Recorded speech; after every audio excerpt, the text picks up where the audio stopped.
I sold your car. 4 words delivered with such casual cruelty that at first I thought I'd misheard my son. Andrew, what did you say? My voice sounded strange in the empty kitchen, too high and thin against the background hum of the refrigerator Richard had fixed just 3 weeks before his heart gave out. The Toyota Mom. I sold it yesterday. Got $8,000 for it, which is pretty good for a 10-year-old car. The satisfaction in his voice made my stomach clench. I've already put the money into an account I set up to manage your finances. You need to be practical now that Dad's gone. I gripped the counter to steady myself, staring at the faded wallpaper Richard and I had hung together when we first bought this small house 26 years ago. The Toyota had been Richard's pride, a reliable sedan he'd maintained meticulously, teaching me basic maintenance so I'd never be stranded or taken advantage of by unscrupulous mechanics. But I need that car for work, I managed to say, trying to keep the panic from my voice. The hospital is across town. There's no direct bus route. Andrew's sigh crackled through the phone, impatient and dismissive. Mom, be realistic. You're 58. Should you even be working at your age? Besides, the insurance and maintenance would have been too expensive for you on your own. On my own, I repeated, the words feeling foreign in my mouth.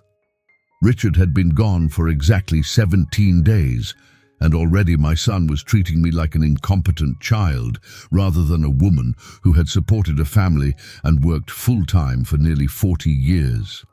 Look, I've researched the bus routes. It'll take you about an hour and 20 minutes each way with one transfer. Earlier start to your day, but the exercise will be good for you. He spoke with the brisk efficiency he used when closing sales deals. I'll text you the details. Got to run. Meeting in 5. The line went dead before I could respond. I stood motionless in my kitchen, still wearing my hospital scrubs after a 12-hour shift, surrounded by casserole dishes and sympathy cards that had arrived after Richard's funeral. The magnitude of what had just happened slowly sank in. My son had sold my only means of transportation without asking me, without even warning me, and he expected me to be grateful. I sank into a kitchen chair, my legs suddenly unable to support me. Richard would have known exactly what to say, how to handle Andrew's presumptuousness firmly but without creating a family rift. Richard had always been the buffer between our son's increasingly materialistic outlook and my more traditional values. But Richard wasn't here anymore. The thought brought fresh grief washing over me, a wave so powerful I had to close my eyes against it. When I could breathe again, I reached for my phone to call Margaret, Richard's oldest friend, and our family attorney. If anyone would know what to do, it would be Margaret. But my finger hovered over her contact information without pressing. What exactly would I say? That my grown son had sold my car without permission and I didn't know how to stand up to him. The humiliation burned hot in my chest. Instead, I set the phone down and walked to the window overlooking our modest driveway. The empty concrete rectangle where the Toyota had reliably sat for the past decade mocked me with its barrenness. Richard had always parked it at the perfect angle to make it easier for me to back out. The practical implications of Andrew's actions began to cascade through my mind.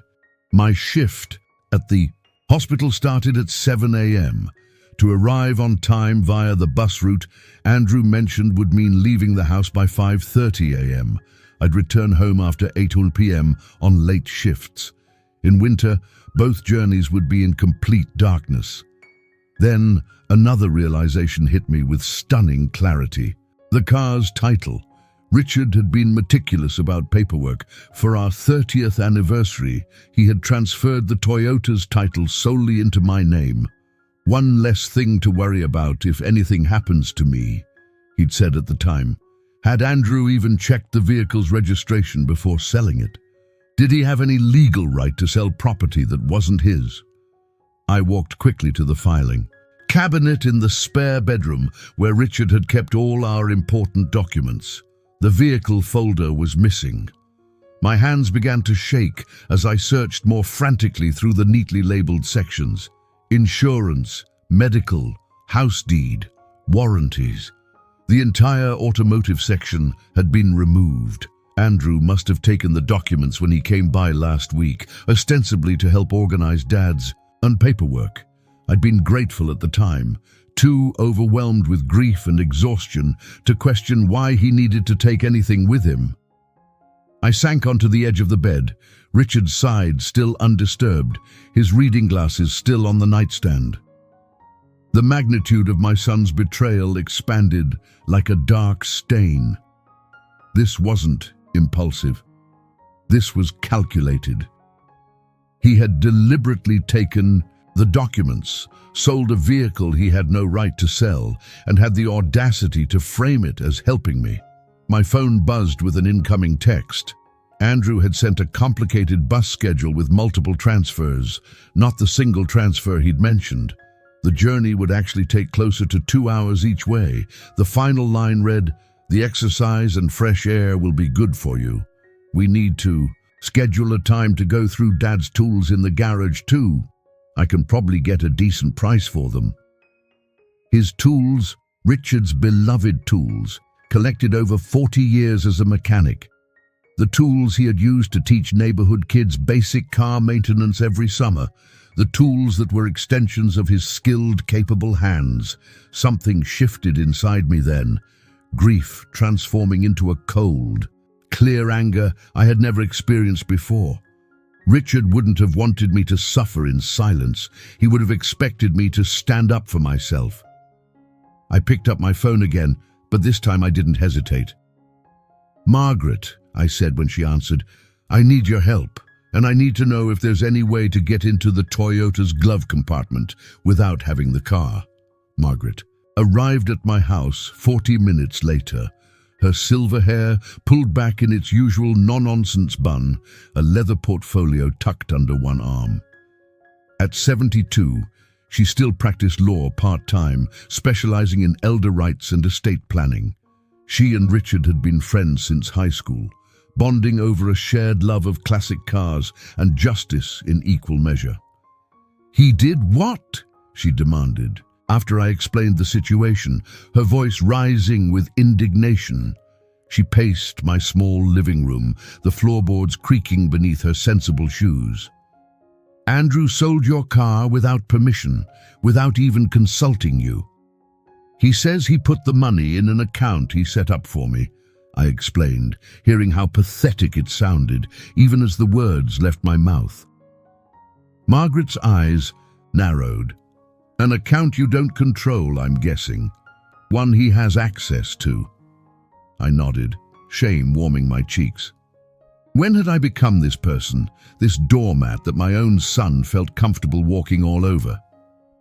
"Evelyn." Margaret sat beside me on the sofa, taking my hands in hers. "This isn't just inappropriate, it's illegal. The Toyota was in your name, not his. He had no legal right to sell it. He took all the car documents from Richard's filing cabinet," I said. "I think that's why I needed to get into the glove compartment. Richard always kept duplicates of important papers there."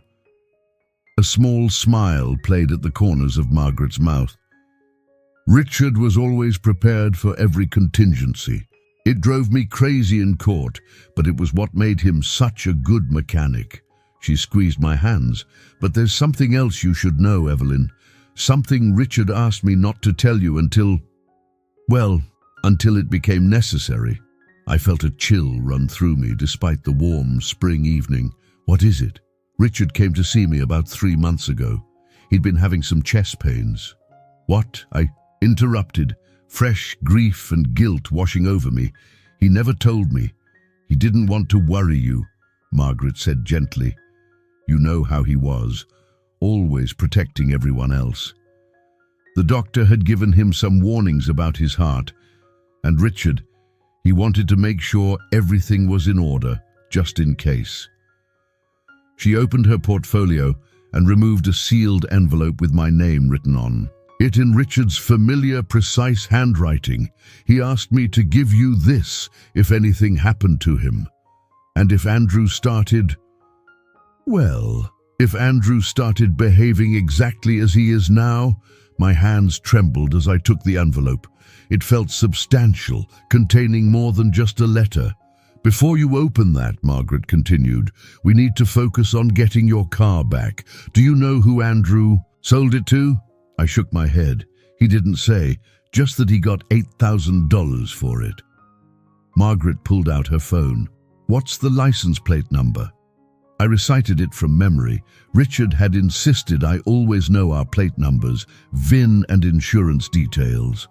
Margaret typed rapidly, then looked up with a triumphant smile. I still have friends at the DMV. Let me make a call. While she stepped into the kitchen to use her phone, I sat holding Richard's envelope, running my fingers over the neat letters of my name. Even now, nearly 3 weeks after his death, discovering something new from him felt like a lifeline thrown across the void that separated us. Margaret returned looking pleased. The car hasn't been re-registered yet. Whoever bought it hasn't completed the paperwork. That gives us an advantage. She sat beside me again. Now, about that glove compartment. What exactly do you think is in there? I'm not sure, I admitted, but Richard was methodical about backups. He always said the glove compartment was the heart of the car's history. Well, we're going to get that car back, Margaret declared with the confidence that had made her such a formidable attorney. But first, I think you should read what Richard wanted you to know. With a deep breath, I carefully opened the envelope. Inside was a letter and what appeared to be a small safe deposit box key. My dearest Evelyn, if you're reading this, 2 things have happened. I'm no longer with you, and Andrew has started making decisions he has no right to make. I've known for some time that our son has developed values very different from ours. While we raised him to respect people, regardless of their wealth or status, he's chosen to measure worth only in dollars and appearances. I've prepared for this possibility. The key enclosed opens safe deposit box U2247 at First National on Broadway. Inside, you'll find everything you need to understand what I've been building for us over the past 30 years. But there's something even more important in the Toyota's glove compartment. Something Andrew must never find. It contains proof of everything, plus an envelope you'll need to take to Margaret immediately.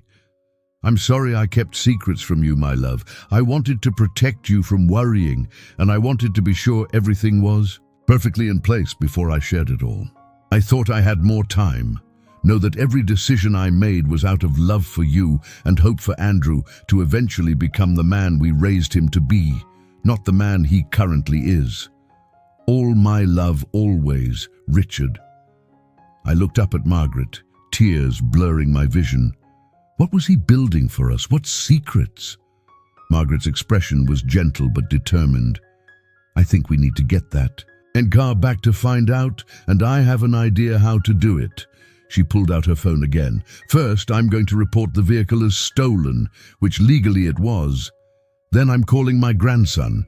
He works at the DMV and can tell us exactly who tried to register the title transfer. Won't Andrew get in trouble? Despite everything, he was still my son. Margaret gave me a level look. Evelyn, Richard was my best friend for over 50 years.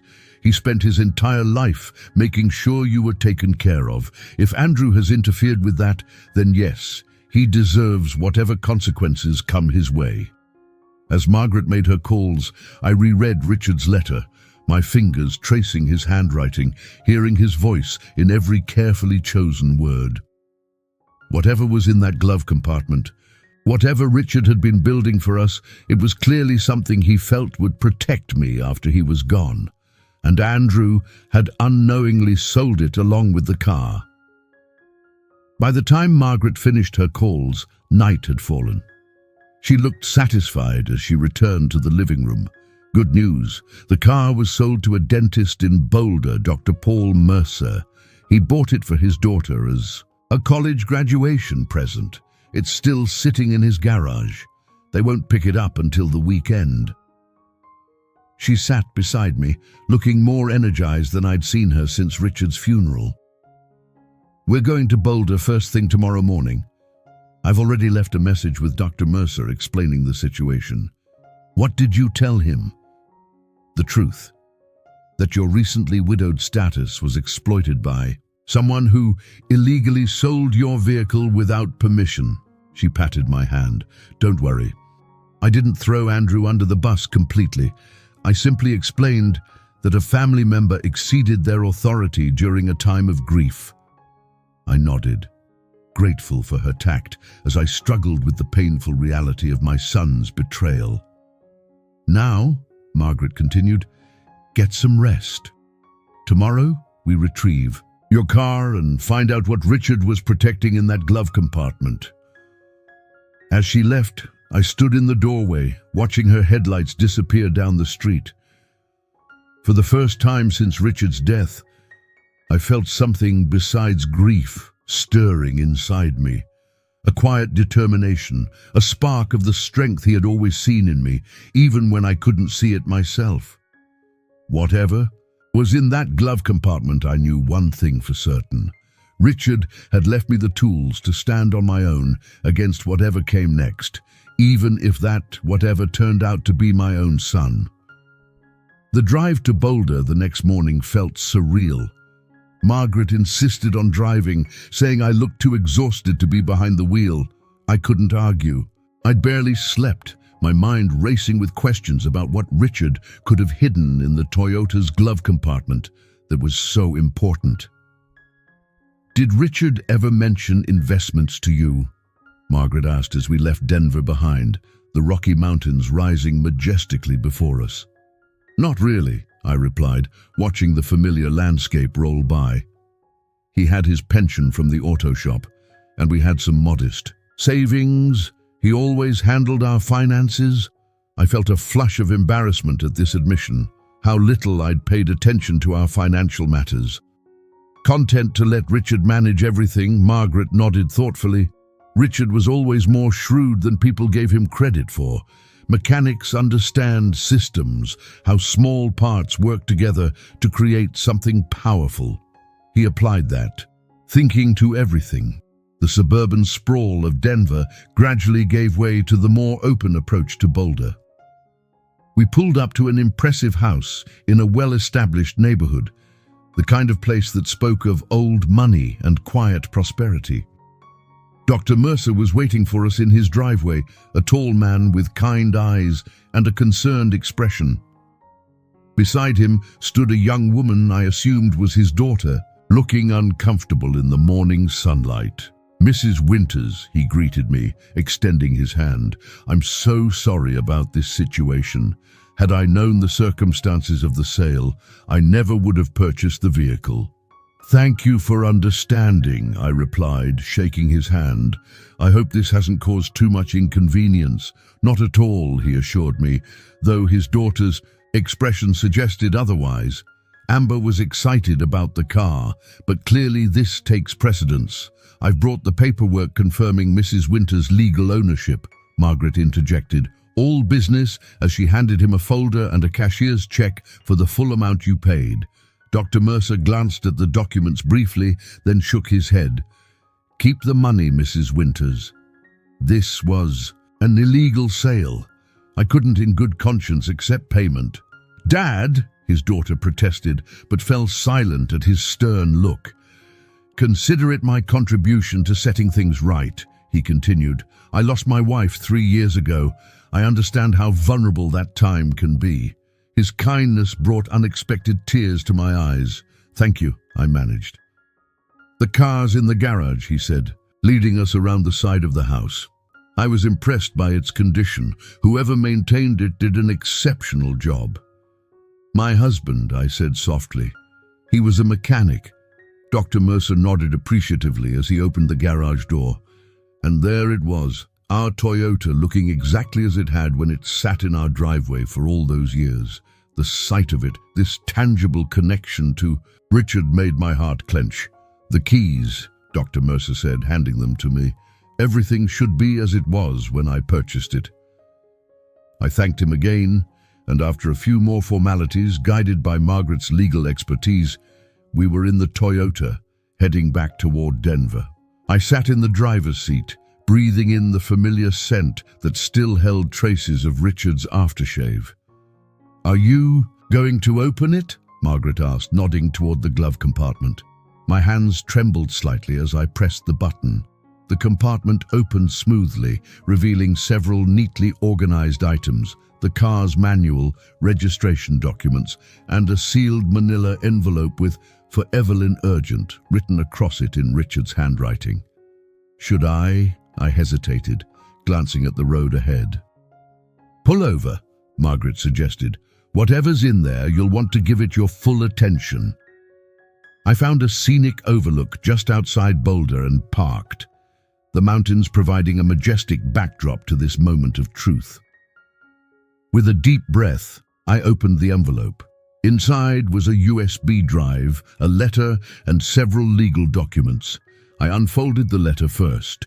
"Evelyn, if you're reading this, I'm gone, and something has happened that made you need to retrieve these documents urgently.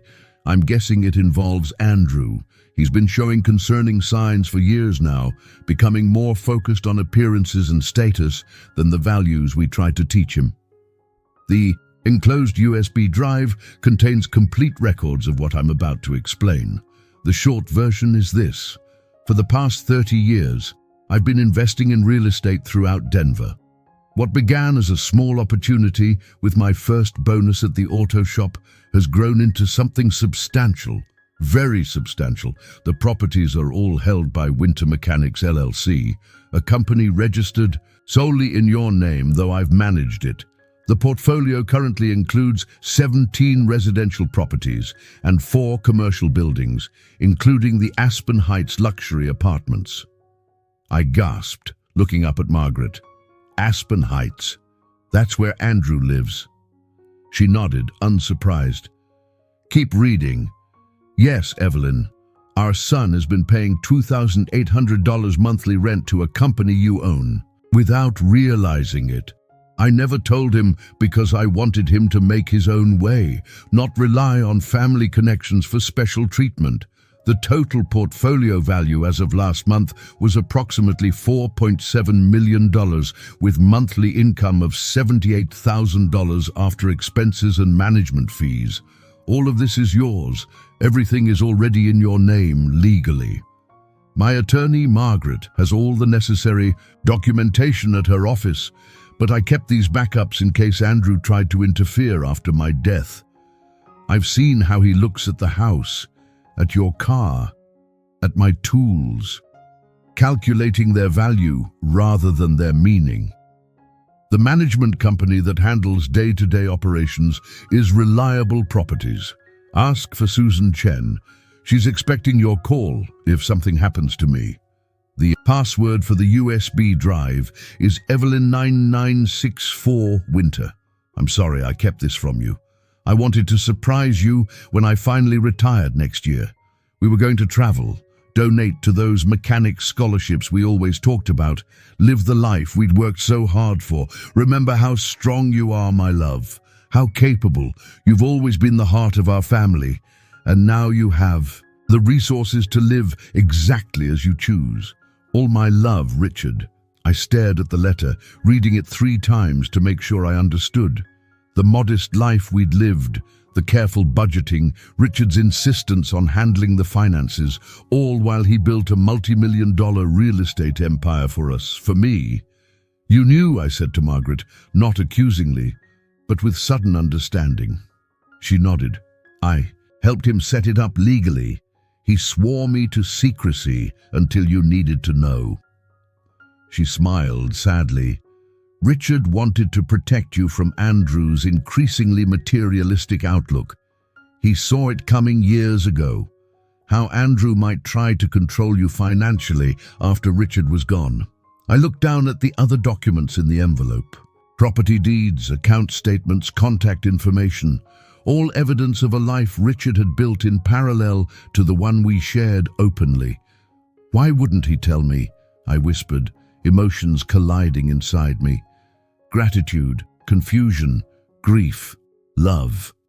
He wanted to handle all the complex parts first, Margaret explained gently. Make it turnkey for you. And honestly, Evelyn, he worried you might let something slip to Andrew before everything was properly secured. The truth of this stung, but I couldn't deny it. I had always made excuses for Andrew's behavior, always tried to see the best in him, even as Richard grew increasingly concerned about his values. What do I do now? I asked, feeling overwhelmed by this new reality. Margaret's expression turned determined. First, we secure these documents in my office safe. Then we call Susan at the management company.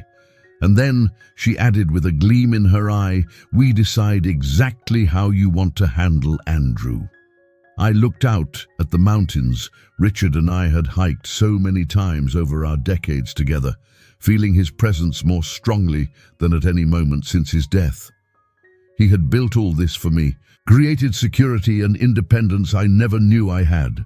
And Andrew had tried to send me on a 2-hour bus commute, selling my car without permission, planning to sell Richard's beloved tools for quick cash.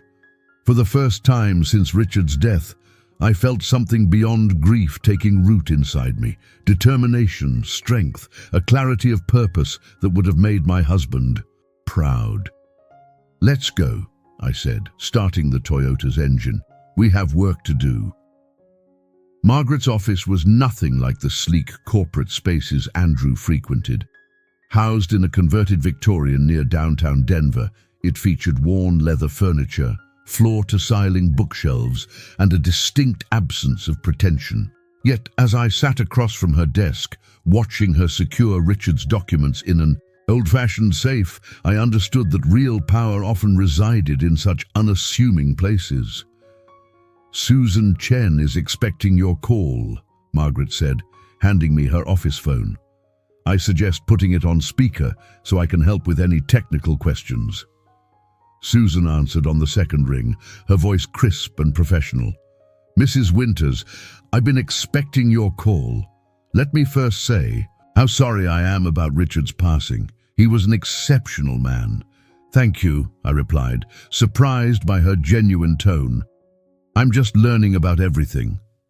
Of course, Richard arranged for a complete briefing whenever you were ready. Would you prefer to meet in person?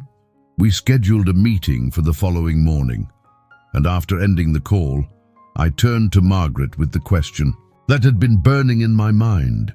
Did everyone know about this except me? Her expression softened. Not everyone. Richard compartmentalized carefully. Susan knows you own the properties but doesn't know you weren't actively involved. The tenants only know Reliable Properties as their management company. The only people who knew the full situation were Richard, myself, and my associate, who helped with the legal structures. I nodded, trying to process the magnitude of what Richard had built while maintaining our modest daily life. All those evenings he spent helping friends with car troubles. He was often inspecting properties or meeting with contractors, Margaret confirmed. He hated misleading you, Evelyn, but he wanted everything perfect before the reveal. My phone buzzed with a text from Andrew. Checked on you this morning, but you weren't home. Remember, doctor said to take it easy. I've listed Dad's tools on an auction site. Should fetch good prices. The casual presumption that he had the right to sell Richard's beloved tools, that he needed to monitor my whereabouts, that I required management rather than respect, ignited something in me that had been smoldering since his call about the car. What are you going to do about Andrew? Margaret asked, noticing my expression. I considered the question carefully. The revelations of the day had shifted everything, transforming me from the grieving widow Andrew thought he could control into the owner of the very apartment building where he lived. The power dynamic had completely reversed, yet wielding that power carelessly would make me no better than him. I need time to think, I said finally. This isn't just about teaching Andrew a lesson. It's about helping him become the person Richard and I raised him to be, not who he's chosen to become." Margaret smiled approvingly. "Richard always said, you were the moral compass of the family." That afternoon, I returned home with the Toyota parked proudly in its usual spot. I half expected Andrew to call immediately, demanding explanations, but my phone remained silent. Either he hadn't discovered the car's return, or he was formulating his response. I used the quiet hours to explore the USB drive. Richard had left, entering the password on my laptop with trembling fingers. The drive contained meticulous records of every property purchase, renovation, rental income, and investment decision over 3 decades. Spreadsheets showed how Richard had started with a single small rental house, purchased for $42,000 in 1992, gradually building the portfolio through careful reinvestment of profits. What struck me most were the personal notes Richard had included with each property file, his hopes for how each investment would improve our future, observations about neighborhood developments, even sketches for renovations he designed himself. This wasn't just a financial enterprise, it was a labor of love. One folder was simply labeled Evelyn's Dreams. Inside were detailed plans for all the things we talked about doing someday when we could afford them.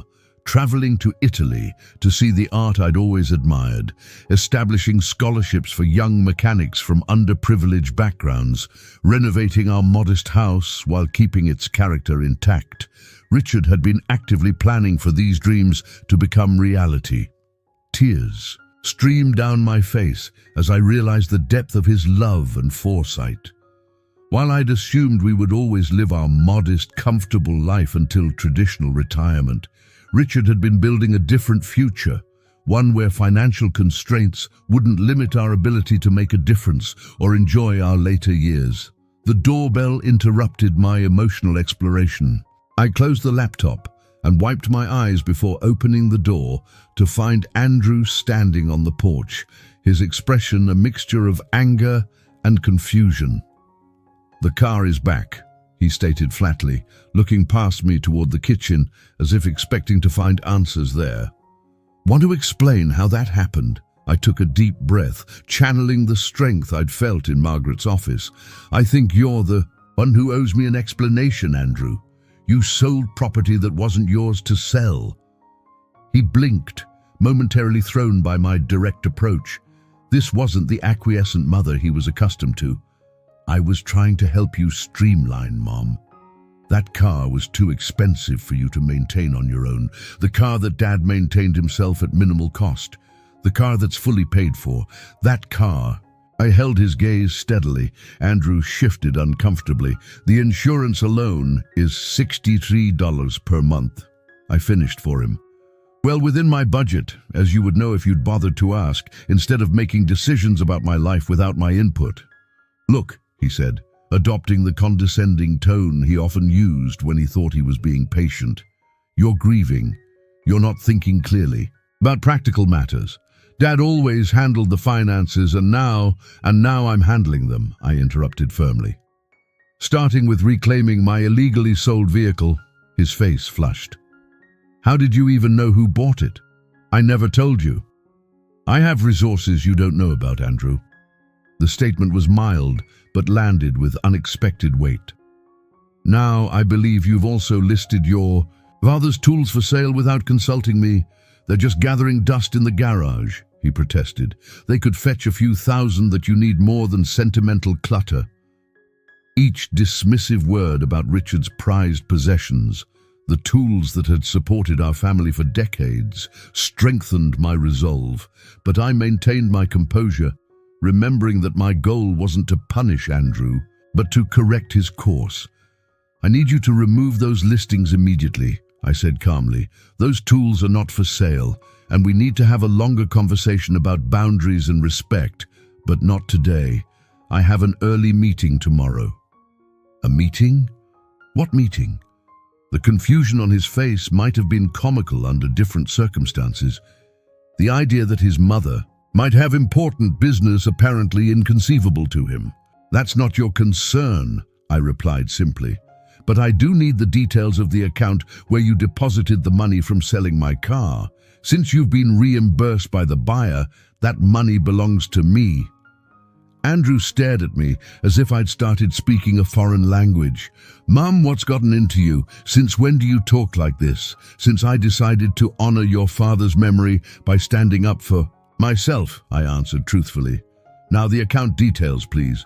Something in my tone must have conveyed that I wouldn't be backing down.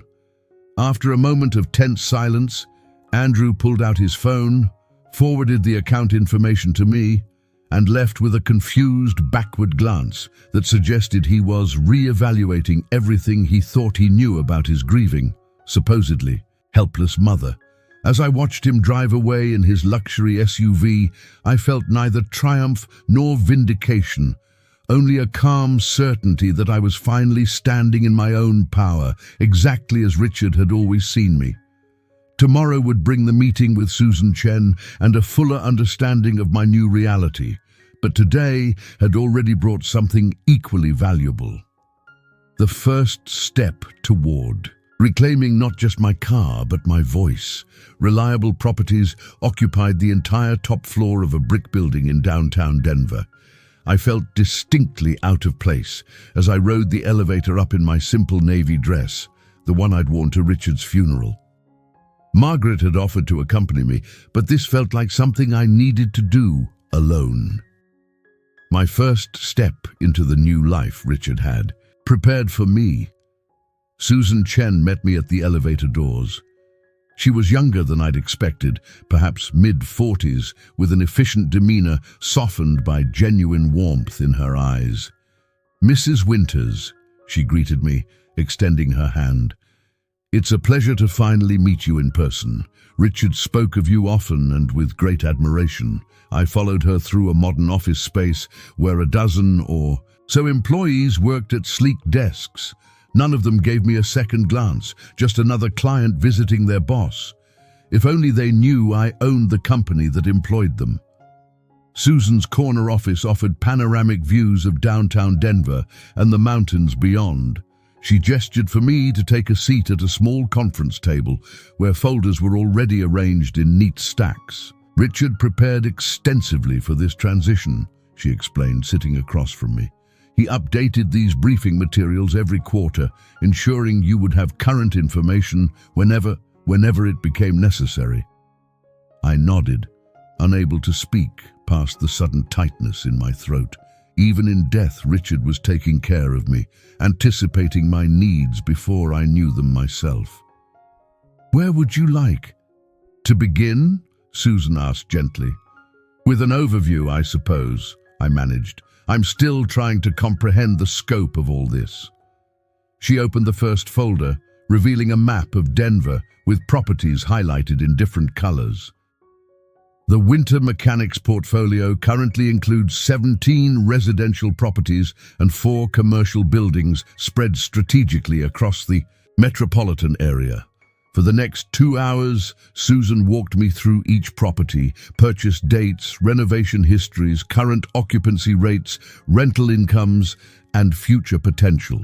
The residential properties ranged from a 4-unit building purchased in the early days to the crown jewel, Aspen Heights, the luxury apartment complex where Andrew lived. Aspen Heights generates the most revenue, Susan explained. 32 units, all premium priced, with a consistent 98% occupancy rate. Your son's unit 14B is one of our largest 2-bedrooms. Does Andrew know who owns the building? I asked, though I already suspected the answer. No, all tenants deal directly with Reliable Properties. The ownership structure, your ownership, is not disclosed. She hesitated. Richard was quite specific about maintaining that separation, especially regarding your son. I nodded, understanding Richard's reasoning better now. Andrew's respect had become increasingly tied to perceptions of wealth and status over the years. Learning his mother owned his luxury apartment building would have fundamentally altered our relationship. Perhaps not for the better. "And the commercial properties?" I prompted. Susan turned to another section of the briefing materials. 4 total, including this building's top 3 floors. The most significant is Riverside Plaza downtown, a mixed-use development with retail on the ground floor and offices above. My head swam with the magnitude of it all. While I'd been working shifts at the hospital, living our modest life in our modest home, Richard had been quietly building an empire that now generated more monthly income than I'd earned in my best years as a nursing assistant. Richard set everything up to run smoothly without requiring your direct involvement, Susan continued. Reliable Properties handles all day-to-day operations, maintenance, tenant relations, rent collection. Our quarterly management fee is 8% of gross rental income, slightly below market rate. And my role in all this? I asked. As owner, you have final authority on major decisions, property acquisitions or sales, significant renovations, rent adjustments beyond standard annual increases. She smiled. But as Richard often said, the beauty of the system is that it doesn't require your constant attention unless you want to be more involved. By the time we finished reviewing the materials, afternoon light slanted through the windows. Susan closed the final folder and looked at me expectantly. It's overwhelming, I admitted. Understandably so.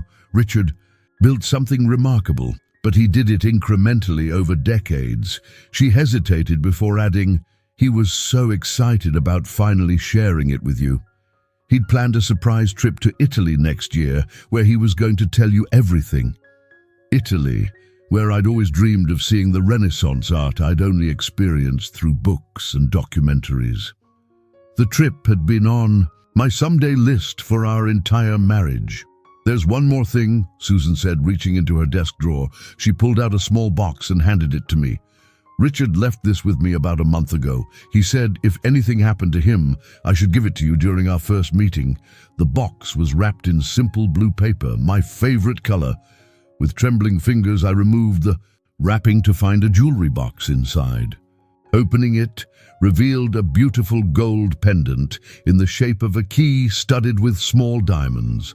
A note tucked inside read, "You've always held the key to my heart. Now you hold the keys to our future. Use them wisely, my love." Richard, tears blurred my vision as I fastened the necklace around my neck. It felt both like a final gift and a passing of responsibility. Richard, entrusting me with the fruits of his decades of careful work. "What would you like to do next?" Susan asked, after giving me a moment to compose myself. The question hung in the air, pregnant with possibilities I'd never imagined having. I could sell everything and travel the world. I could move into a luxury apartment like Andrew's. I could donate to causes Richard and I had always supported, but could never afford to help substantially. But as the initial shock began to fade, one thought crystallized with perfect clarity. Richard hadn't built all this just for financial security. He'd created options. The freedom to make choices based on values rather than necessity. "I need time to process everything," I said finally. "But there is one immediate matter. My son, Andrew, the tenant in 14B at Aspen Heights." Susan nodded, her expression carefully neutral. "Yes, I understand his lease is month to month." When she confirmed this, I continued, "I'd like to review the terms, and I'd like to know if there have been any issues with him as a tenant." Susan hesitated before answering. "Your son has been prompt with payments. However, there have been multiple complaints from neighbors about noise, parking violations, and what the building manager described as a generally entitled attitude towards staff. This didn't surprise me. Andrew had always expected special treatment, a tendency that had only worsened as his career in sales advanced. "I see," I said, "my decision solidifying. Please don't make any changes to his situation yet. But I would like to schedule a property tour of Aspen Heights tomorrow if possible. As the new active owner, I should familiarize myself with all the properties, starting with the most significant. Susan's slight smile suggested she understood perfectly what I was considering. Of course, Mrs. Winters, I'll arrange everything. The building manager, Mr. Patel, will be delighted to show you around. As I left, reliable properties that afternoon, the gold key pendant resting against my chest, I felt a strange mixture of grief and possibility. Richard was gone, but he'd left me with more than just financial assets. He'd given me the power to reshape relationships that had become distorted over time, particularly with our son. The question now was how best to use that power, not for revenge or petty satisfaction, but for something Richard would have valued more. Helping Andrew find his way back to the values we tried to instill in him throughout his childhood. Tomorrow's visit to Aspen Heights would be the first step in a careful recalibration that had been long overdue. Aspen Heights stood in one of Denver's trendiest neighborhoods, its sleek glass and steel facade reflecting the morning sunlight. As I parked the Toyota in the visitor section, deliberately choosing to drive myself rather than arrive in the company car Susan had offered, I tried to see the building through fresh eyes. This wasn't just my son's apartment complex anymore. It was my property, part of Richard's legacy to me. The lobby featured marble floors, a waterfall wall, and staff dressed in crisp uniforms. Raj Patel, the building manager, greeted me with professional courtesy, showing no indication that Susan had revealed my ownership status. To him, I was simply a company representative touring the property. Aspen Heights maintains a 98% occupancy rate with minimal turnover, he explained as we entered the elevator.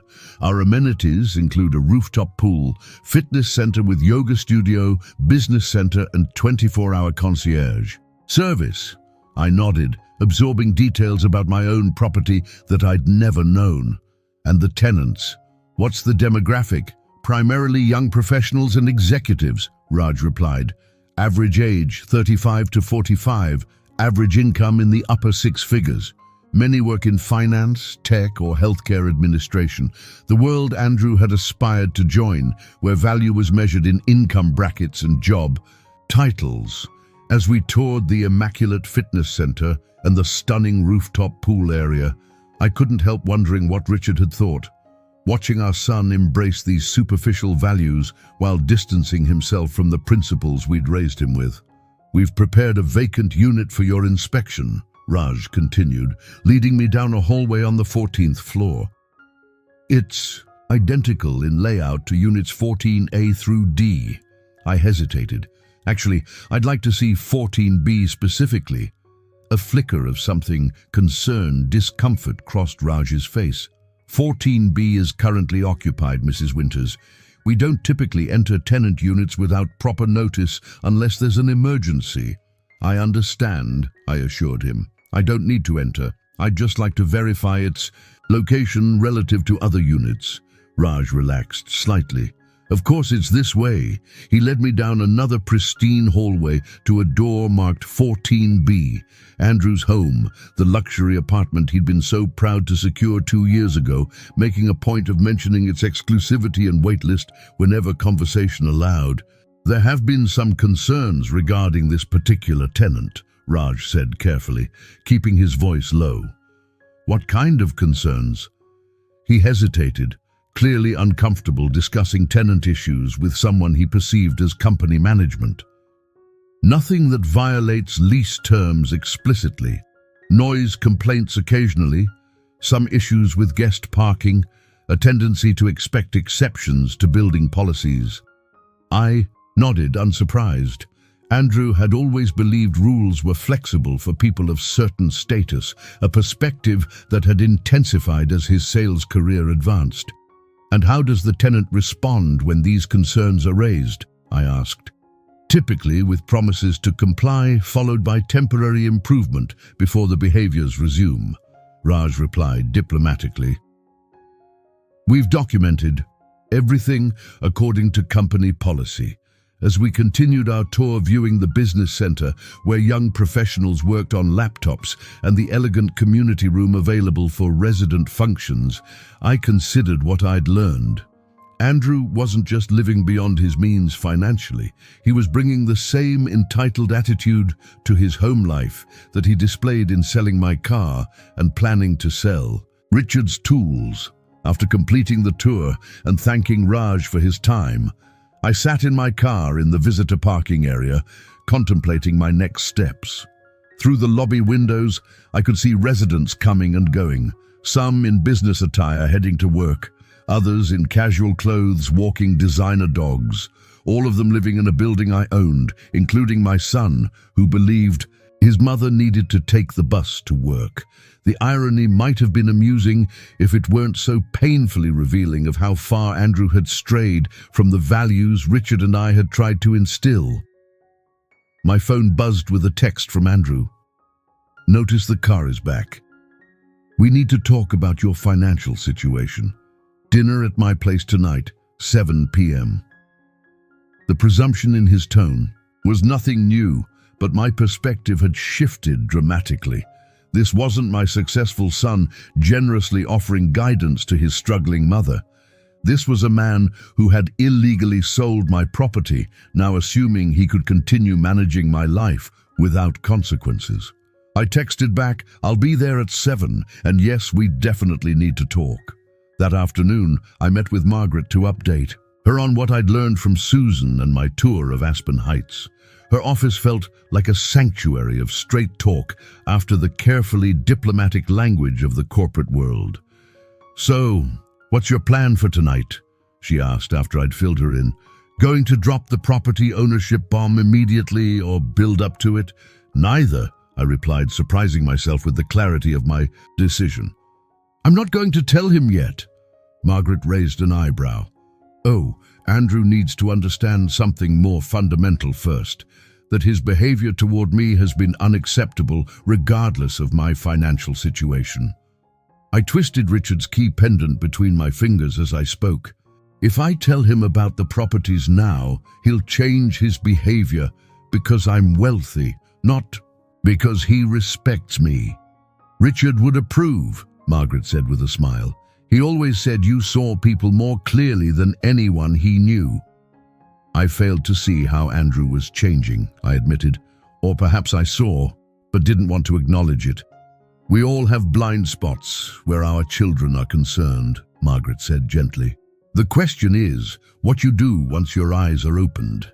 By the time I arrived at Aspen Heights that evening, I had a clear plan, not for revenge or dramatic revelation, but for beginning the more challenging process of helping Andrew reconnect with values he'd abandoned in pursuit of status and appearance. The concierge greeted me politely, checking my name against the visitors list before directing me to the elevators. As I rode up to the 14th floor, I touched the key pendant at my throat, drawing strength from this tangible connection to Richard. Whatever happened next, I would face it with the dignity and purpose he had always seen in me, even when I couldn't see it in myself. Andrew's apartment was exactly what I'd expected, sleek, impersonal, and carefully curated to project success. Floor-to-ceiling windows showcased downtown Denver's glittering skyline. Designer furniture arranged for appearance rather than comfort and conspicuously placed status symbols throughout. An expensive watch collection displayed in a glass case framed photos of Andrew with minor celebrities at charity events. A wine refrigerator stocked with bottles I knew. Cost more than I'd spent on groceries in a month. "Mom, right on time?" he greeted me, air kissing my cheek. He was dressed casually in what I recognized as premium athleisure wear, the kind advertised in glossy magazines for people who wanted to look effortlessly wealthy, even in relaxation. I ordered dinner from Bellini's. "Hope you like Italian." "That sounds lovely," I replied, noting that he hadn't cooked himself. Richard had always insisted on preparing meals from scratch when we had guests. Believing food made with personal effort carried more meaning than anything purchased, Andrew poured wine into crystal glasses, handing one to me before gesturing toward the living room. "Let's sit. We have important things to discuss. I took a seat on the uncomfortable but visually striking sofa. Looking around with new awareness, my son lived in a property I owned, surrounded by luxury items purchased on credit, while believing his recently widowed mother couldn't afford car insurance. "I see you got the car back somehow," he began, his tone suggesting I'd done something mildly amusing but ultimately misguided. "Care to explain how that happened?" "The buyer returned it when he learned it had been sold illegally," I replied simply, "without my permission or authority." Andrew waved this off. "A technicality. I was handling it for you, saving you the hassle by sending me on a 2-hour bus commute to work." I kept my voice steady, not accusatory but matter of fact. "Mom, be realistic.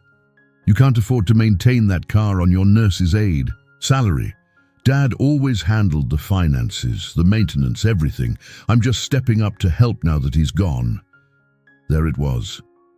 The fundamental assumption underlying his behavior, that without Richard, I was incapable of managing my own affairs, that his judgment automatically superseded mine because of his perceived financial superiority. "I appreciate your concern," I said, carefully, "but I didn't ask for that kind of help. What I need from you is respect for my autonomy and my property." Andrew sighed with exaggerated patience. "This is exactly why we need to talk. You're not thinking practically.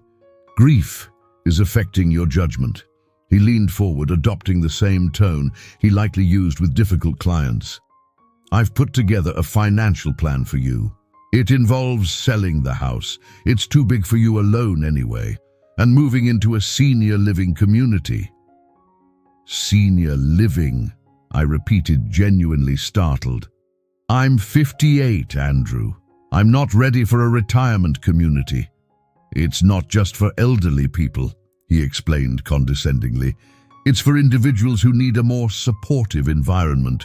No home maintenance, planned activities, transportation services."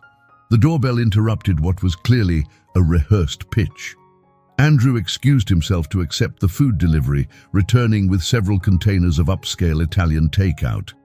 As he plated pasta and salad with practiced efficiency, I considered how to proceed.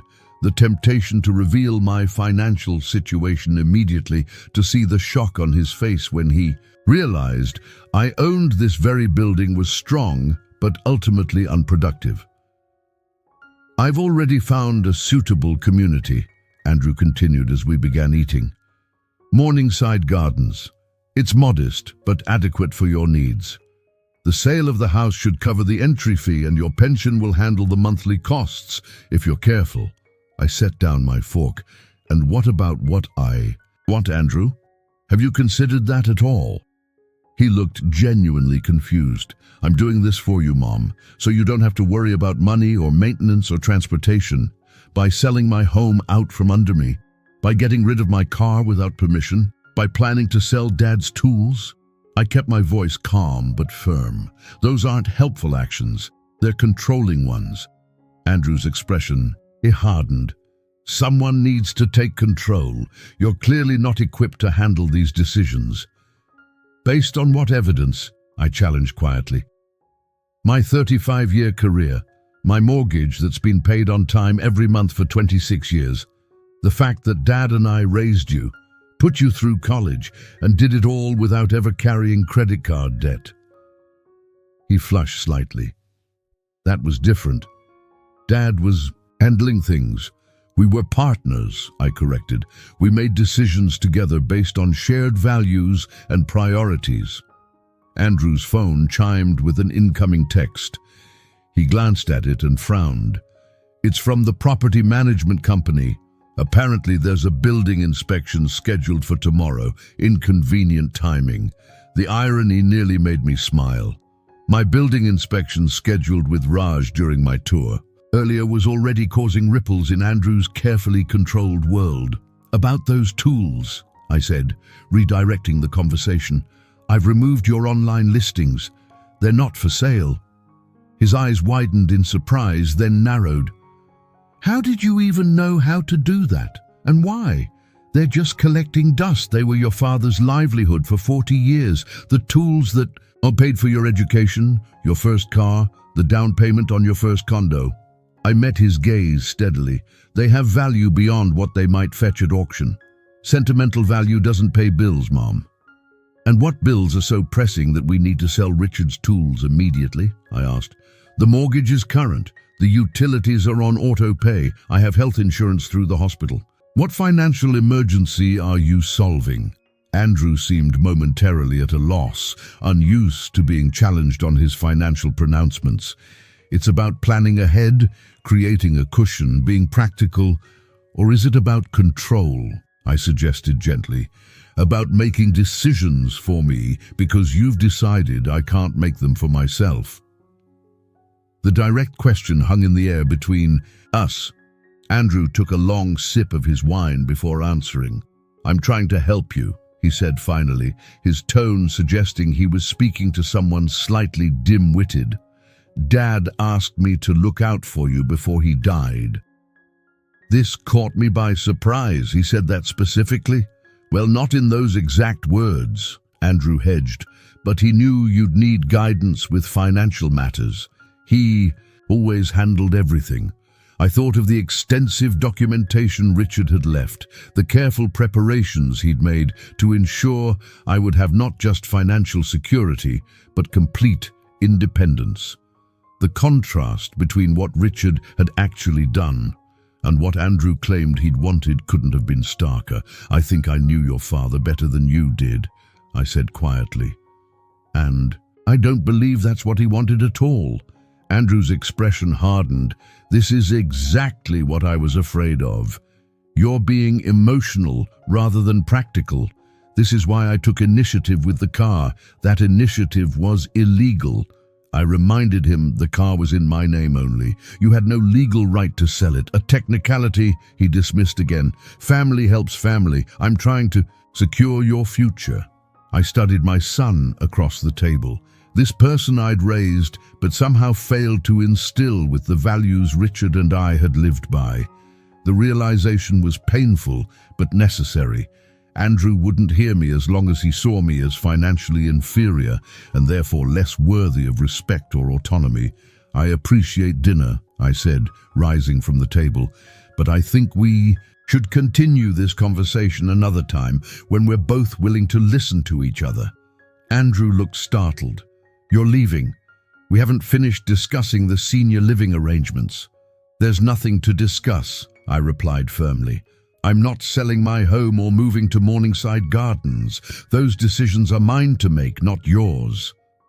As I gathered my purse, Andrew's expression shifted from surprise to condescension. "Mom, be reasonable.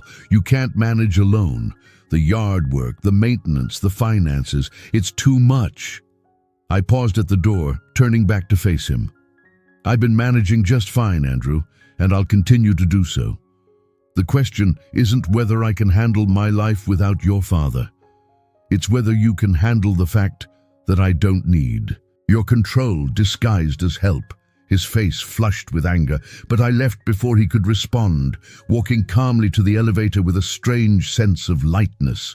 For the first time since Richard's death, I had stood my ground completely, not just about the car or the tools, but about my fundamental right to direct my own life. As I drove home in the Toyota Richard had maintained so carefully, I realized tonight had been an important test, not of Andrew, but of myself.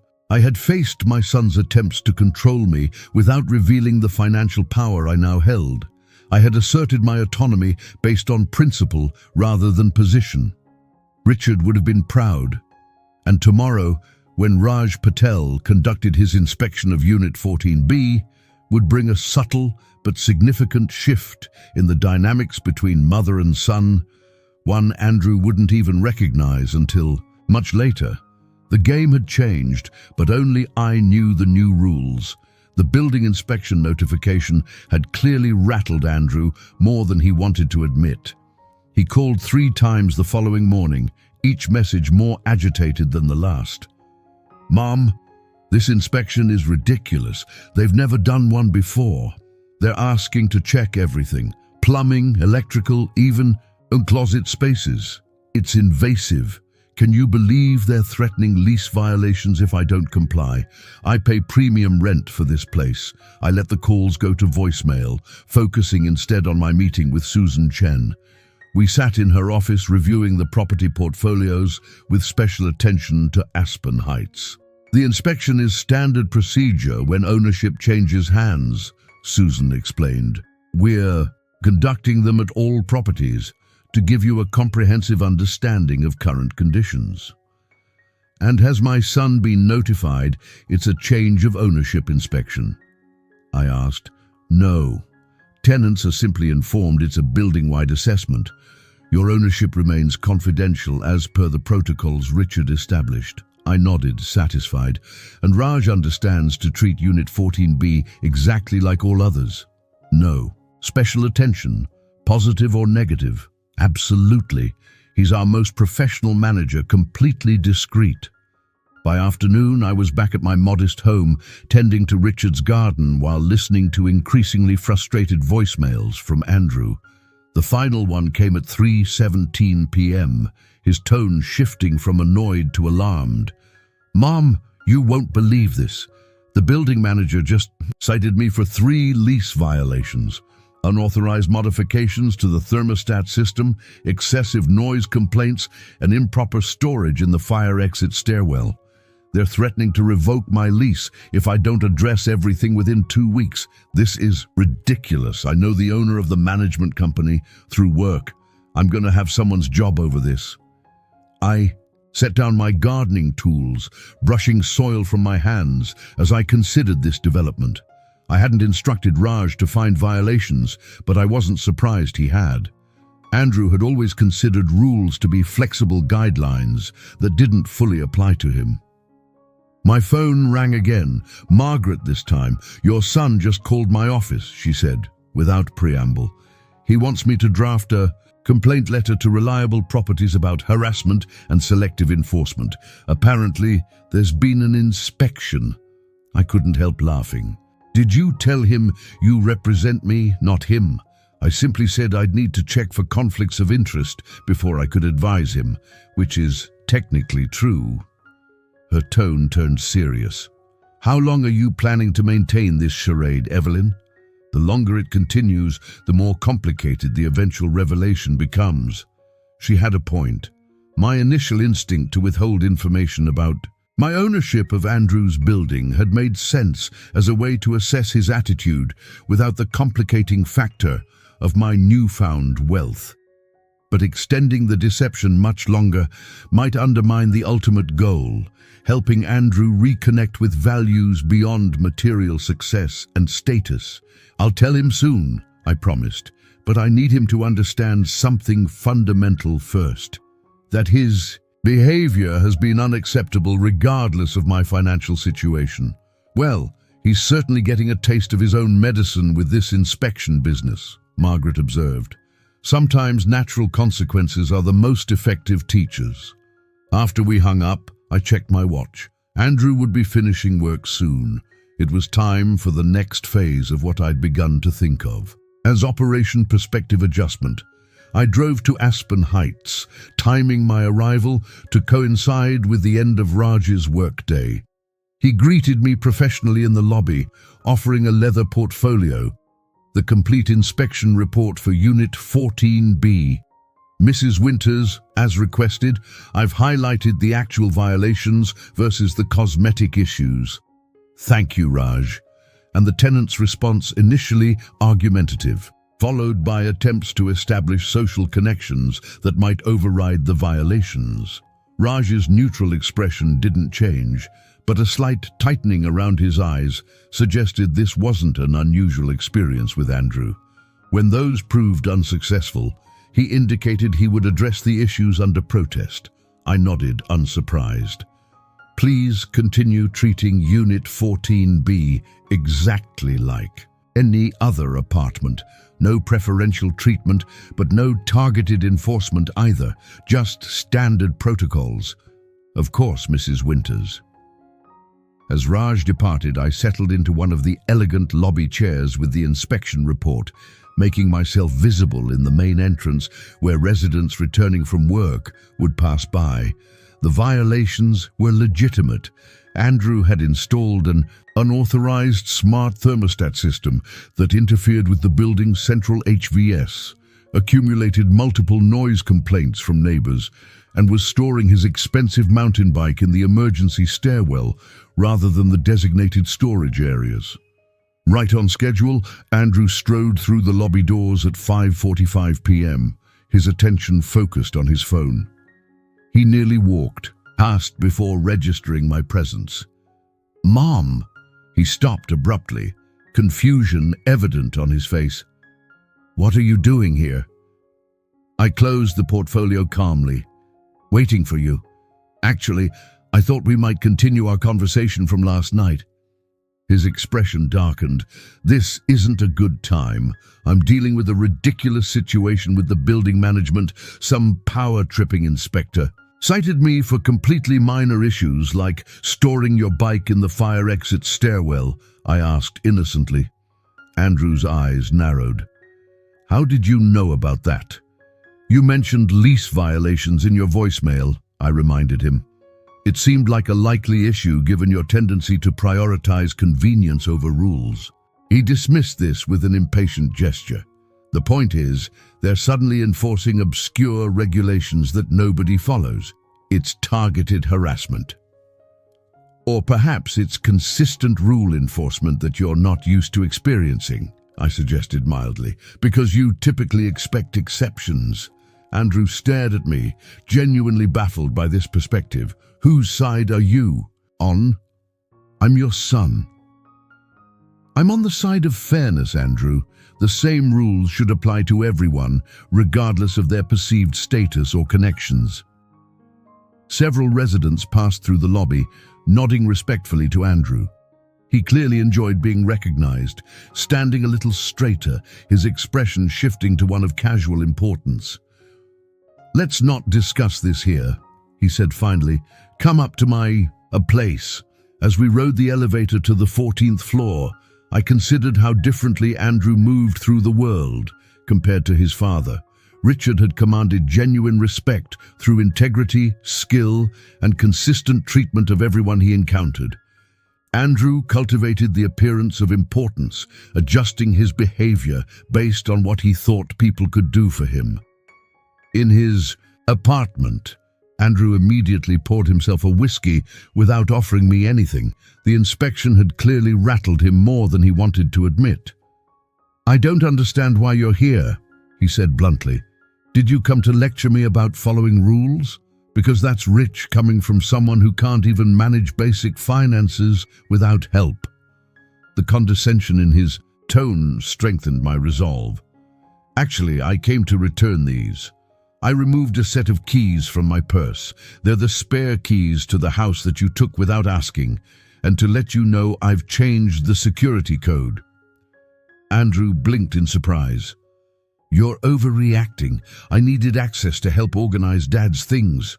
"You needed to ask permission first," I corrected, "just like you needed my permission before selling the car or listing Richard's tools for sale." "This is ridiculous," he muttered, draining his whiskey. "You're behaving irrationally. First the car, now the house keys. What's next?" "Next is a clear boundary," I said calmly. "You don't make decisions about my property, my finances, or my living arrangements without my explicit consent. Not because you're trying to help, not because you think you know better. My life, my choices." Andrew stared at me as if I'd started speaking a foreign language. This assertive, boundary-setting mother was completely unfamiliar to him. "Dad would be disappointed in how you're handling this," he said finally, reaching for what he clearly thought was his strongest argument. "He knew you'd need guidance." I touched the key pendant at my throat, drawing strength from it. "Your father believed in me more than anyone ever has. He trusted my judgment, my resilience, and my ability to manage whatever came my way.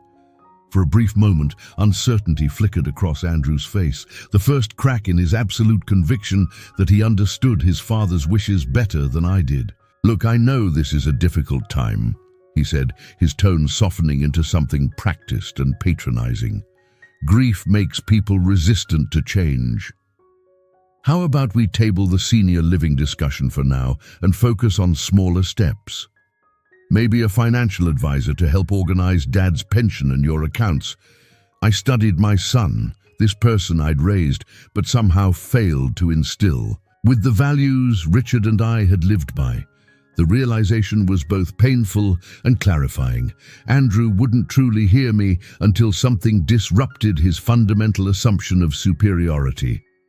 "I don't need a financial advisor," I said simply, "and I don't need you to manage my life. What I need is for you to address those lease violations before you jeopardize your housing situation." His expression hardened again. "So that's it. You came all the way here to throw this inspection business in my face and reclaim some house keys." "No," I replied, rising to leave. "I came to establish boundaries and to suggest you might apply the same critical thinking to your own behavior that you're so quick to apply to building management. Rules exist for reasons, Andrew, even for people who think they're special." As I left his apartment, I felt neither triumph nor vindication, only a quiet certainty that I was finally standing in my own power, exactly as Richard had always seen me. The full revelation of my financial situation would come soon enough. But first, Andrew needed this lesson in perspective that no amount of money could teach. 3 days after the inspection, I received an unexpected visitor at my door. Andrew stood on the porch, looking uncharacteristically disheveled, his usual polished appearance replaced by casual clothes and an expression of genuine confusion. "We need to talk," he said without greeting. "Something strange is happening." I invited him in, noting the dark circles under his eyes and the nervous energy in his movements as he paced my small living room. "The building management company called me in for a meeting yesterday," he began. "Not just about the violations. Those are minor. I've already addressed them. This was different." He ran a hand through his hair, a gesture so reminiscent of Richard that it made my heart ache. "They're raising my rent by 30% when my lease renews next month." "That seems significant," I observed, keeping my expression neutral, despite knowing exactly why this was happening. Susan had consulted me about adjusting Andrew's artificially low rent to match market rates, a correction I had approved. "It's outrageous. I've been a tenant for 2 years. My unit isn't any different from when I moved in." He stopped pacing to look at me, but that's not even the strangest part. When I tried to leverage my connections, mention the executives I know through work, the manager said something bizarre. "What did he say?" I asked, genuinely curious about Raj's response. He said, "Ownership has specifically reviewed your situation and determined that market-appropriate rates should apply regardless of tenant connections or status." As if someone had specifically discussed me. Andrew's brow furrowed. "It feels personal, like someone's targeting me." The irony was almost painful. For the first time, Andrew was experiencing what so many others did, the impartial application of rules without special consideration for his perceived importance, and he found it not just frustrating, but incomprehensible. "Maybe it is personal," I suggested. "Maybe someone noticed how you expect preferential treatment and decided to apply standard policies instead." Andrew stared at me. "Whose side are you on?" "I came here for support, not criticism." "I'm on the side of fairness," I repeated. "My words from our previous conversation. Why should you pay less than your neighbors for the same apartment? Because that's how the world works," he exclaimed, exasperated. "It's about who you know, the relationships you cultivate. I've spent years building professional connections, and you think those connections should entitle you to pay less rent than someone without them. How is that fair?" He looked at me as if I were being deliberately obtuse. Life isn't fair, Mom. Dad understood that. It's why he worked so hard to give us advantages. The mischaracterization of Richard's values sparked something in me. Your father believed in earning what you received through honest work and treating people with equal respect, regardless of their status. He never sought special treatment or advantages based on connections. Andrew scoffed. That's why he remained a mechanic his whole life, instead of leveraging his skills into management or ownership. He lacked ambition. The dismissive assessment of Richard's life choices, spoken so casually in the home we had built together, crystallized exactly why this lesson was necessary. Andrew had completely lost sight of what truly constituted success and value. Your father, I said carefully, was exactly where he wanted to be, doing work he found meaningful and honorable. That you measure his life by his title or income says more about your values than his achievements. Something in my tone must have penetrated, because Andrew's expression shifted from dismissive to uncertain. He glanced around the modest living room, with its comfortable but worn furniture, family photos covering the walls, bookshelves filled with well-read volumes. "I just want what's best for both of us," he said finally, his voice less certain. "A better life than this. Financial security, status that opens doors. And you assume I don't have those things because they don't look the way you expect them to," I observed. "That says a great deal about how you measure worth, Andrew." He sank onto the sofa, suddenly looking exhausted. "I don't understand what's happening lately. First the car situation, then the inspection, now this rent increase. It's like the universe is conspiring against me. Or perhaps it's simply removing the special treatment you've come to expect," I suggested, "showing you what life is like for people who don't believe they're entitled to exceptions." Andrew looked up sharply. "You've changed, Mom. Since Dad died, you're different. Harder, more critical." "Not harder," I corrected. "Clearer about my boundaries, my values, and what I'm willing to accept from others, including you." An uncomfortable silence settled between us. For perhaps the first time in his adult life, Andrew was confronting the possibility that his worldview, where status trumped character and connection superseded rules, might not be universally shared or accepted. "So what am I supposed to do about the rent increase?" he asked finally. "I can afford it, but it's the principle of the thing. I've been a perfect tenant. Except for the lease violations, I pointed out minor technicalities which matter to the people responsible for safety and building management." I met his gaze steadily. "You have choices, Andrew. Pay the market rate like everyone else, find a less expensive apartment, or make a genuine case based on your actual tenancy record rather than who you know." He seemed to truly consider this for a moment, before his expression hardened again.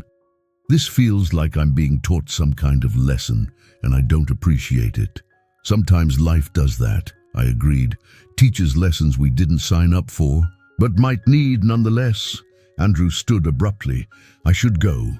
Clearly, I'm not going to get the support I expected here." As he moved toward the door, he paused by the side table where a new framed photo stood. Richard in his workshop, surrounded by the tools Andrew had tried to sell, his face alight with the joy of creation and service. "Dad would have helped me with this," Andrew said quietly. "He would have made some calls, found a solution.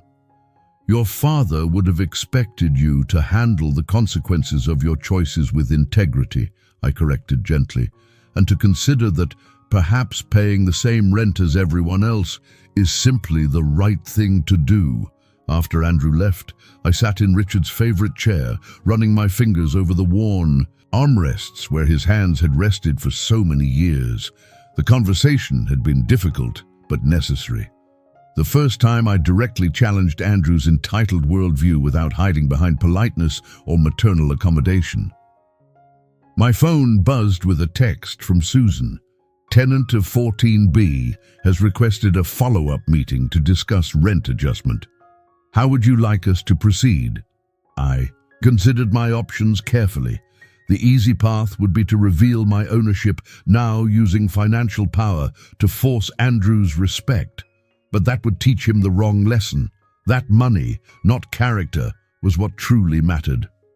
Proceed with standard protocols, I texted back. No exceptions, no special treatment, but document all interactions carefully. The more difficult path, allowing natural consequences to unfold while maintaining appropriate boundaries, would take longer and involve more discomfort for both of us. But if there was any hope of helping Andrew reconnect with the values Richard and I had tried to instill, it was the only viable approach. As evening settled over the house Richard and I had shared for decades, I felt his presence more strongly than at any time since his death, not as a ghost or spiritual visitation, but as the enduring influence of a life well lived, one guided by principles rather than appearances, substance rather than status. I'm trying, I whispered to the empty room, to honor what you built, to stand in my own strength, and to help our son find his way back to what truly matters. No answer came, of course, but as I touched the key pendant at my throat, I felt a quiet certainty that I was on the right path, not just for myself, but for Andrew as well. The ground was shifting beneath his feet, challenging assumptions he'd held for too long. Whether he would find better footing or continue to stumble remained to be seen. I think it's time, Margaret said, as we shared lunch at a small cafe near her office. A week had passed since Andrew's visit about the rent increase. A week of pointed silence from my son, broken only by a terse text informing me he would handle the rent situation himself and didn't need my input. Time for what? I asked, though I suspected I knew. Time to stop the charade. She set down her fork with characteristic precision. Andrew's had his initial lessons in consequence and perspective. If you wait too long to reveal the full truth, the deception itself becomes the issue rather than the behavior you're trying to address. I nodded slowly, acknowledging the wisdom in her assessment. I've been thinking the same thing, but I want the revelation to be meaningful, not just shocking. I want it to illuminate the values Richard lived by, not just the assets he built. Ooh, so what's your plan? Margaret's eyes gleamed with interest. Richard's tools, I replied, the ones Andrew wanted to sell for quick cash. I think they hold the key to the right approach. After lunch, I drove to the bank where Richard had kept his safe deposit box. Using the key he'd left in his letter, I opened it for the first time. Inside were meticulously organized documents, property deeds, investment records, insurance policies, all carefully labeled and cross-referenced. Richard had been preparing this for years, creating a comprehensive system I could navigate without his guidance. But tucked among the legal papers was something unexpected, a small leather-bound journal with "For Evelyn" written on the cover in Richard's precise handwriting. I slipped it into my purse, saving it for a private moment. That evening I sat in our bedroom and opened the journal with trembling hands. It wasn't a diary in the traditional sense, but rather a series of letters Richard had written to me over the years, documenting his thoughts about our life together, his hopes for Andrew, and most relevantly, the philosophy behind his quiet investment strategy. November 12, 2003. My dearest Evelyn, today I purchased the 4th property, the small apartment building on Maple Street. Andrew asked why I still waste time fixing other people's cars when I could move up to management. He doesn't understand yet that true value isn't found in titles or corner offices, but in work that matters and choices that reflect our deepest principles. Each property I buy is secured in your name through Winter Mechanics LLC. Not for tax advantages or liability protection, though those exist, but because everything I build is meant for you, for us, to create freedom of choice rather than obligation to others' expectations. I hope someday Andrew will understand that wealth isn't meant to elevate us above others, but to eliminate the pressures that might otherwise force us to compromise what matters most. Money should purchase freedom to live by our values, not replace them with hollow status. All my love, Richard. Tears blurred my vision as I read entry after entry, spanning nearly 3 decades. Richard's voice reaching out from beyond death, affirming the very lessons I was now trying to teach our son. The final entry, dated just 2 weeks before his heart attack, hit me with particular force. April 3rd, 2023. My dearest Evelyn, the doctor's news today wasn't good. My heart is weaker than we thought. I've accelerated the final preparations, ensuring everything is properly structured for your security. Margaret knows what to do if things progress more quickly than we hope. I worry most about Andrew. He's built his identity on external markers of success, while missing the deeper satisfaction of living with integrity and purpose. My greatest hope is that he'll eventually recognize what truly constitutes a life well lived, not accumulation or status, but contribution and character. My tools, the ones he's always viewed as just old equipment, represent this philosophy better than anything else I own. Each one has helped create something of value, repair what was broken, build what was needed. They're not just implements, but embodiment of the principles I've tried to live by. If I don't get the chance to show him this myself, perhaps someday you can help him see that the most valuable things I leave behind aren't properties or investments, but the example of measuring worth by contribution rather than acquisition. All my love always, Richard. I closed the journal. Richard's final written words etching themselves into my heart. The revelation was both painful and illuminating. He had known his time was limited, had accelerated his preparations while shielding me from worry, and had held out hope for Andrew's eventual understanding of what truly mattered. The path forward crystallized with perfect clarity. Richard's tools would indeed be the key, not just as physical objects, but as embodiment of the values they represented. The next morning, I called Susan Chen with specific instructions regarding Andrew's upcoming rent negotiation meeting. Then I dialed Andrew's number. "Mom." He sounded surprised to hear from me after a week of silence. "Is everything okay?" "Everything's fine," I assured him. "I was wondering if you could come by the house tomorrow evening. There's something important I need to discuss with you. This is about the rent situation. I've got it handled," he said, defensive edge returning to his voice. "I have a meeting with management tomorrow afternoon." "It's not about your apartment," I said truthfully. "It's about your father's tools." Confusion replaced defensiveness. "The tools? I thought you said they weren't for sale." "They're not, but they're more important than either of us realized. Please, Andrew. 6:00 tomorrow." After a moment's hesitation, he agreed. I spent the next day preparing, carefully arranging Richard's workshop exactly as he had left it. Tools methodically organized on pegboards and in drawers. Projects in various stages of completion positioned around the space. The small TV in the corner where he would watch baseball games while working on particularly long repairs. When Andrew arrived, I met him at the door, dressed not in my usual casual clothes, but in the crisp button-down shirt and jeans that had been my standard attire during the years I had worked alongside Richard in his shop before taking the hospital position. "Come in," I greeted him. "Thank you for coming." He followed me through the house, with visible apprehension. "What's this about, Mom?" "Your message was pretty cryptic." "I want to show you something your father left," I explained, leading him toward the detached garage that had served as Richard's workshop for decades.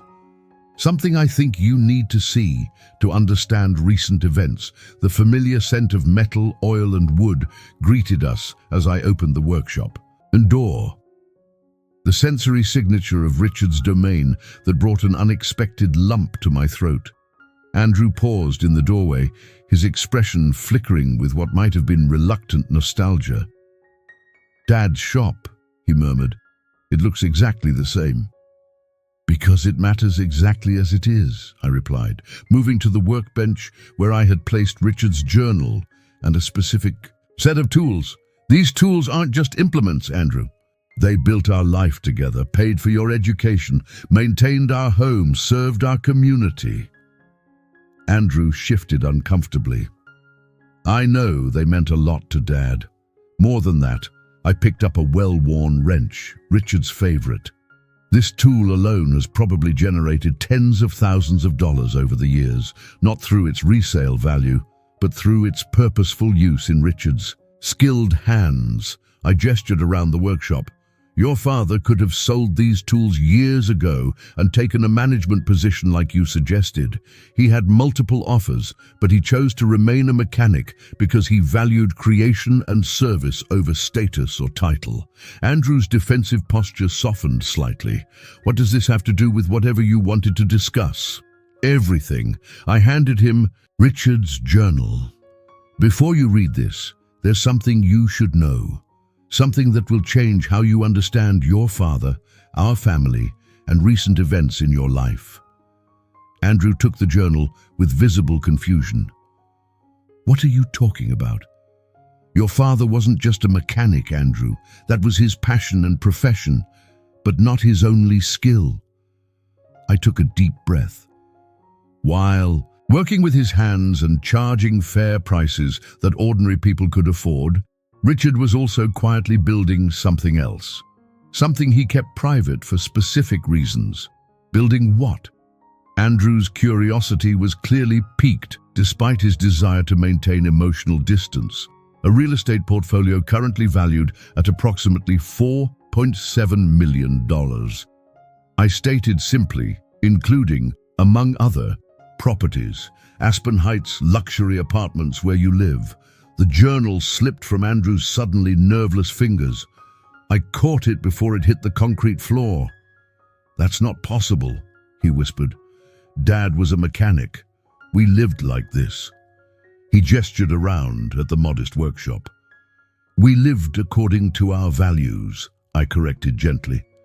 Comfort, ostentation, security without, status-seeking, purpose beyond accumulation. These were choices, Andrew, not limitations. His eyes widened as understanding began to dawn. You're saying Dad owned my building, that you own it now? Winter Mechanics LLC owns it? I confirmed. A company Richard established 30 years ago, registered solely in my name from the beginning. The same company that owns 16 other residential properties and 3 commercial buildings throughout Denver. Andrew sank onto Richard's workshop stool, his worldview visibly crumbling. The inspection, the rent increase, that wasn't coincidence. No, I acknowledged. After you sold my car without permission, I discovered what Richard had built for us, including the fact that you've been paying below market rent in a building I own while suggesting I take the bus to work. Because I couldn't afford car insurance. The stark reality of his actions laid bare in this new context, rendered Andrew momentarily speechless. I placed the journal gently on the workbench beside him. This contains your father's thoughts about what he was building and why, his hopes for both of us, his concerns about the values you were embracing. I touched his shoulder lightly. I'll give you privacy to read it. Take as long as you need. As I turned to leave, Andrew found his voice. Mom, I will talk after you've read it, I said quietly. Some truths need to be absorbed before they can be discussed. I left him in the workshop surrounded by the tools he had tried to sell, tools that represented everything Richard had valued and everything Andrew had gradually dismissed in pursuit of status and appearance.